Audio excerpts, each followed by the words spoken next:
Warahmatullahi wabarakatuh. Berjumpa lagi di channel YouTube Guru Online. Baik, kali ini kita akan bahas-bahas soal ya tentang konotasi, denotasi, sinonim, antonim. Jadi kita fokus ke konotasi, denotasi, sinonim, dan antonim saja dulu. Sebetulnya materi konotasi, denotasi, sinonim, dan antonim ini masuk ke materi semantik ya kalau pelajaran bahasa Indonesianya. Dan sebenarnya masih banyak lagi, bukan hanya keempat ini aja, konotasi, denotasi, sinonim, antonim, tapi masih ada seperti sinestesia, lalu ada polisemi, homonim, masih banyak lagi lah sebetulnya, tapi kita fokus dulu di 4 ini. Jadi sedikit-sedikit dulu konotasi, denotasi, dan sinonim, antonim terlebih dahulu. Oke, kita mulai ke soal yang pertama. Orang-orang dengan perhiasan favorit anting biasanya adalah orang yang memiliki tanggung jawab, senantiasa berpikir positif dan ceria. Bahkan, mereka merupakan orang-orang yang suka mengikuti perubahan tren mode yang ada dan berusaha tampil sebaik mungkin di segala acara. Sinonim kata favorit dan tren dalam paragraf tersebut adalah A. Kesayangan dan gaya, B. Idola dan model, C. Unggulan dan seni, atau D. Pujaan dan era. Oke, sudah? Oke, kita bahas ya. Oke, jawabannya adalah kesayangan dan gaya. Jadi sinonim itu adalah kata-kata yang sama atau hampir sama maknanya. Jadi suatu kata dapat dikatakan sinonim atau bersinonim apabila kata-kata tersebut dapat saling menggantikan dalam kalimat yang sama. Jadi misalkan diganti dengan sinonimnya, dia masih terasa pas-pas saja ketika dibaca. Masih paham-paham saja, masih sama seperti itu. Jadi contohnya, tidak ada manusia yang hidup abadi. Atau tidak ada manusia yang kekal di dunia ini. Oke, jadi abadi dan kekal itu adalah bersinonim. Jadi bisa saling menggantikan. Jadi misalkan digantikan seperti ini. Tidak ada manusia yang hidup abadi. Atau tidak ada manusia yang hidup kekal. Oke, seperti itu ya. Jadi bisa saling menggantikan. Karena masih sama-sama saja maknanya. Jadi seperti laksana. Itu sinonimnya seperti orisinal, sinonimnya asli, makna sinonimnya arti, santai sinonimnya rileks, upaya sinonimnya usaha, wisma juga bisa bersinonim dengan kata rumah, seperti itu. Oke, kita masuk ke soal yang kedua. Presiden Direktur Angkasa Pura II, Muhammad Awaludin, menyatakan bahwa perseroan akan menawarkan 2 paket pengembangan Bandara Internasional Kuala Namu. Paket tersebut berupa pengembangan area terminal, sisi darat dan udara. Ditaksir, kebutuhan dana untuk kedua paket tersebut mencapai 11 triliun sampai 12 triliun. Antonim kata yang bercetak miring adalah A. Membeli dan penutupan, B. Menawar dan penghapusan, C.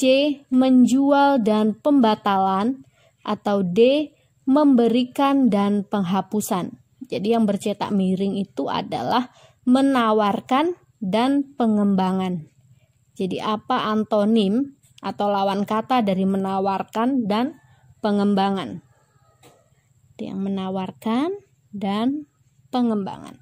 Oke, sudah dapat? Sudah kita bahas. Oke, jadi antonim dari menawarkan itu adalah membeli dan antonim dari pengembangan itu adalah penutupan. Oke, jadi antonim adalah kata-kata yang berlawanan maknanya. Contohnya, nilai bahasa Indonesia pada semester genap dan semester ganjil tidak boleh kurang dari 7. Oke. Dan ini adalah contoh-contoh kata yang berantonim. Cekung itu antonimnya cembung, gulita antonimnya terang, dinamis antonimnya statis, impor antonim dari ekspor, feminim itu antonim dari maskulin, dan konkret itu berantonim dengan kata abstrak. Oke. Kita masuk ke soal yang nomor 3. Makna konotatif kata miring dalam kalimat otaknya sudah miring adalah A. Rendah sebelah, B. Tidak datar, C. Kurang waras, atau D. Mendaki.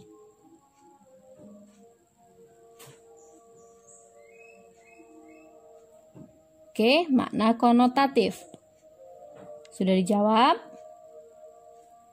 Jawabannya yang betul adalah C. Kurang waras. Oke, jadi kita bahas dulu tentang makna denotasi dan makna konotasi ya sekarang. Makna denotasi itu adalah makna kata atau kelompok kata yang didasarkan atas penunjukan yang lugas pada sesuatu di luar bahasa atau yang didasarkan atas konvensi tertentu dan bersifat objektif. Tapi kalau guru online memahaminya, makna denotasi itu adalah makna yang sebenarnya atau yang objektif. Apa yang disebut yaitu maknanya, makna yang sebenarnya gitu. Jadi contohnya, selama 2 hari ia mengayuh bahtera di luar lepas. Jadi bahtera itu kalau denotasinya itu adalah perahu atau kapal. Tetapi kalau konotasi itu kan yang menimbulkan nilai rasa ketika berhadapan dengan sebuah kata. Jadi ada makna yang ditambahkan, bukan makna yang sebenarnya seperti denotasi. Kalau bahtera di makna denotasi itu adalah kapal atau perahu untuk berlayar. Tetapi kalau bahtera itu dikonotasikan itu menjadi kehidupan berumah tangga. Jadi konotasinya itu bermakna rasa tinggi gitu. Bahtera, kan bagus itu kata-kata bahtera. Selamat mengayuh bahtera kehidupan. Nah, bahtera itu digambarkan sebagai kehidupan berumah tangga. Jadi bukan arti yang sebenarnya bahtera perahu atau kapal itu tadi ya. Oke, contoh yang kedua lah biar lebih mudah. Kalau makna denotasi dari tikus, misalnya kata-katanya seperti ini. Para petani gagal panen karena padi mereka diserang tikus. Jadi tikus itu mengacu pada binatang yang kecil, pengerat, ada giginya gitu kan. Giginya yang biasa mengerat gitu, pokoknya pengerat. Jadi artinya yang menuju ke binatang itu tadi yang sebenarnya tikus. Tetapi kalau KPK mengalami kesulitan menangkap tikus yang menggerogoti uang negara. Tikus-tikus yang menggerogoti uang negara. Jadi tikus-tikus ini maksudnya itu adalah kan koruptor seperti itu. Dan nilai rasa ini juga sudah disepakati atau diketahui semua orang. Jadi kalau misalkan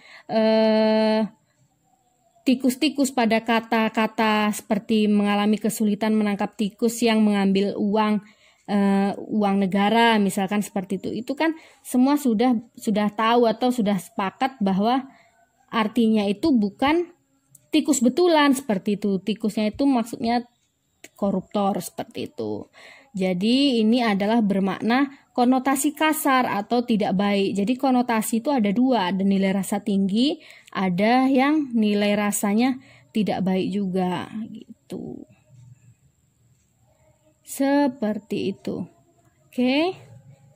Lalu soal selanjutnya, siapapun yang hadir dalam rapat ini boleh bersuara. Perbaikan kalimat tersebut yang tepat adalah A. Siapa yang hadir dalam rapat ini boleh memberikan suara. B. Yang hadir dalam rapat ini diperbolehkan bersuara.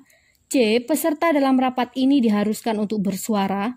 Atau D. Anggota yang hadir dalam rapat ini boleh memberikan suara. Oke, jadi perbaikan kalimat yang tepat. Situ ada siapapun yang hadir dalam rapat ini boleh bersuara. Ternyata kata-kata seperti itu kurang tepat ya. Padahal sering itu kita dengar, misalkan dalam rapat-rapat, oke, siapapun yang hadir dalam rapat ini boleh bersuara, boleh menambahkan masukannya, seperti itu. Tapi ternyata ini kurang tepat. Yang tepatnya apa? Sudah dapat jawabannya? Oke, akan kita bahas. Yang tepat adalah D. Anggota yang hadir dalam rapat ini boleh memberikan suara. Jadi pembahasannya, kata siapa, apa, bagaimana, dan kapan itu hanya tepat digunakan untuk kalimat tanya. Jadi kalimat siapapun yang hadir dalam rapat ini boleh bersuara harus diubah menjadi anggota yang hadir dalam rapat ini boleh memberikan suara, seperti itu. Oke, ini soal-soalnya dari soal-soal ujian nasional ya, dari buku Unexpress. Oke, Unexpress tahun 2020. Jadi ini yang terbaru dari bahasa Indonesia yang diterbitkan oleh penerbit Erlangga. Oke, jadi soal-soal dari ujian nasional, SMA, SMP itu perlu juga kita pelajari karena banyak contohnya yang bagus seperti itu yang bisa kita bahas. Oke, terima kasih dan jangan lupa subscribe ya teman-teman. Wassalamualaikum warahmatullahi wabarakatuh.